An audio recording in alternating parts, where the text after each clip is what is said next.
Hey guys, it's Julia. Welcome back to my channel. And today I thought I should make a video about reasons why maybe you shouldn't get a reptile. Today I have Phoebe with me. I don't know how long she'll be staying for this video because she wants to be very active right now. The first reason why maybe a reptile is not for you is because you are afraid of bugs and terrified of bugs and you don't want to deal with them.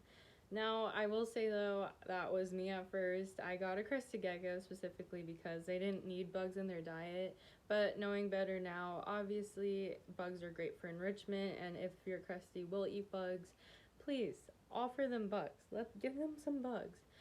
But yeah, if you're terrified of bugs and you know you're not going to want to deal with them, and then also having to feed and clean up the bugs, like cleaning where you're keeping the bug, like they're gross. I get it. I don't like bugs really either. Obviously, I tolerate them now because I have to. Because while the cresties don't need it, I have other animals like my leopard gecko and my bearded dragon who need bugs to live. I should say no like geckos or dragons because obviously most snakes are going to be eating frozen thawed mice or rats, or just mice or rats in general. A second reason as to why a reptile may not be for you is you are either going to college in a few years, or you know you are going to be moving somewhere where pets are not allowed. Obviously you aren't going to be able to know what situation you're in, for sure. No one does. No one knows what the future holds. But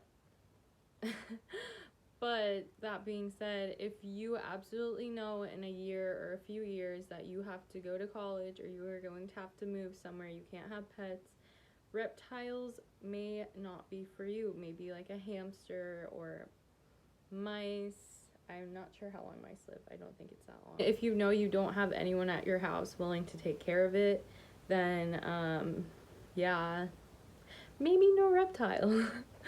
Another reason to not get a reptile is that maybe there is someone in your house absolutely terrified of whatever you want to bring home. Is because like if you're leaving for the weekend and the only person in that house there is the person who's afraid of your reptile, they're not going to want to take care of it, and you shouldn't expect them to take care of it. So it's just kind of like a not very good situation. Also, if that pet does escape, it's already really stressful that your pet is loose in your house. But if you have someone terrified of this species and is roaming around freely, that's just gonna add a lot of chaos that maybe you don't need. Another reason why you might not want to get a reptile, the vets are really expensive and there's not that many exotic vets. If you were bringing home a reptile, it's really important you know of an exotic vet at least 30-40 minutes away, so if something does happen, you have someone to take them to and you're not stranded in the middle of nowhere with no vet, because that's not really fair to the animal at the end of the day. If something major and serious does happen and it ends up having to pass away because you have no vet, no one to care for it. Another bullet point reason of why reptiles may not be for you is that you like to travel a lot and you don't want to pay someone to watch them. Now, if you are traveling a lot, maybe a pet really isn't for you in the first place, but reptiles aren't like dogs or cats really, where they're travelable. I mean, you can keep them in like smaller containers, but if you're going to be traveling a lot, then you really can't take them with you, and you don't want to pay someone to come watch them, then maybe hold off till you know your lifestyle will be a little more steady, or you don't have such big traveling plans. Not watch them, but like come feed them and check up on them and stuff like that. The last reason, and I would argue the most important reason why reptiles may not be right for you or why you shouldn't get one, is their lifespan. These guys live an incredibly long time. I'm talking longer than cats or dogs, or maybe the same as cats, not sure about that one. But this little tiny gecko can live up to 20 years. I will have her for a very long time. I got her, well, I think I was 18 or 19, and I'll have her in my 30s. Like,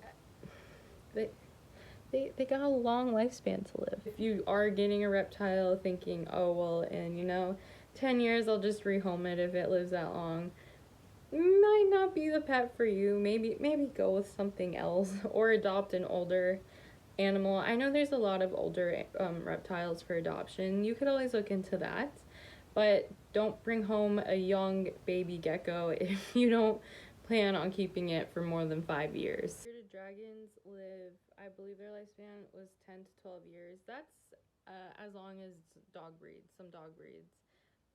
Obviously, depending on the animal, like some snakes can live 30 years. Obviously, depending on the type of reptile, it's got longer versus shorter lifespans, but for the most part, they all live a fairly long time. Thank you guys so much for watching. Please like, comment, please like, comment, subscribe. Let me know what you think of this video. Let me know what videos you'd like to see me do in the future, and I'll see you next time. Bye!